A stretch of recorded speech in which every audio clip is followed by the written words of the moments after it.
बाळासाहेब, तुम्ही कृष्णा देसाई खून खटल्याचा उल्लेख केलात. तुमच्यावर असा आक्षेप घेतला जातो की शिवसेनेनी महाराष्ट्राच्या राजकारणाला कृष्णा देसाई खुनापासून हिंसक वळण लावलं. काय उत्तर द्याल तुम्ही याचं? त्यांना किती मुद्दे पडले, का पडला त्याचा खून?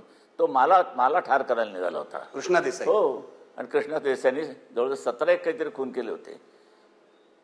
तो आमदारकी मागत होता तेव्हा डांगे चिडले, त्याच्या तुझ्यासारख्या खुन्याला असे या ठिकाणी पाठवायचं म्हणजे काय? कृष्णा देसाई हा खुनी होता. किती आमचे नाईक मास्तर मारले त्यांनी. ते सांगितलं किस्सा मी. पावसाळ्याचे दिवस नाईक मास्तर छत्री घेऊन चालले होते. लगेच कृष्णा तिकडेच उभा होता. सर सर सर काय एकटेच चालला, काय छत्री घेऊन आम्हाला घ्या ना. त्याला ये ना ये म्हणून विचाराने त्याला छत्रीमध्ये घेतला. याने रामपुरी काढून त्यांचं पोट फाडलं. ऑन द स्पॉट नाईक मास्तर मेले. हे छापून आलेली कथा आहे. माझे एक ड्रिल मास्तर होते, ते पीटीचे मास्तर होते नाईक, ओरिएंट हायस्कूल. ह्या माझ्या आठवणीतल्या गोष्टी आहेत. पण अशाच पद्धतीने कृष्णा देसाईंचाही खून झाला, जे तुम्ही सांगताय, रामपुरी खुपसून पोटामध्ये.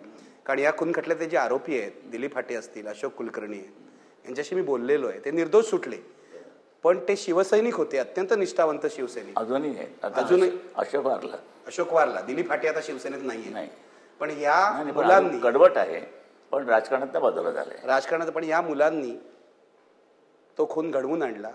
नंतर ही मुलं तुमच्याकडे आली आणि पोलिसांनी त्यांना अतोनात मारपीट केली, छळलं, तरी सुद्धा त्यांनी कधीही तुमचं नाव घेतलं नाही. बाळासाहेब, ही कशा प्रकारची निष्ठा आहे?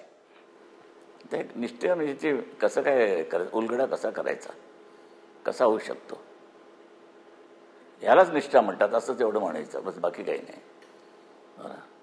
खूप प्रयत्न केले, दारू पाजून बघितलं, हे केलं ते केलं, तुमचं नाव घ्यावं म्हणून. हो, पण मी सांगितलंच नव्हतं ना. माझ्या स्वतःहून खून केला होता. हो, आम्ही गच्चीत होतो त्यावेळेला जुन्या मातोश्रीत. मी, मनोज जोशी, वामनराव महाडिक, नवलकर, डॉक्टर गुप्ते होते, BK देसाई होते तुमचे, सगळे होते. बरं, आम्ही फिरत होतो तिकडे. बातमी आली रात्री. म्हटलं बापरे, म्हटलं कमाल आहे, तर लालबागवारीचं काही काळोख केलेला आहे. तर 1-2 जाऊन बघून आले काय भानगडे वगैरे. मला माहिती आहे नाही, वी आर शॉक. पण या घटनेनंतर ही मुलं मातोश्रीत आली होती. कारण बाहेर असं सांगितलं जातंय की रक्ताळलेल्या कपड्यांनी दिलीप हाटे इथे आले, तुमच्या पाया पडले आणि म्हणाले, बाळासाहेब तुमचं नाव मी घेणार नाही.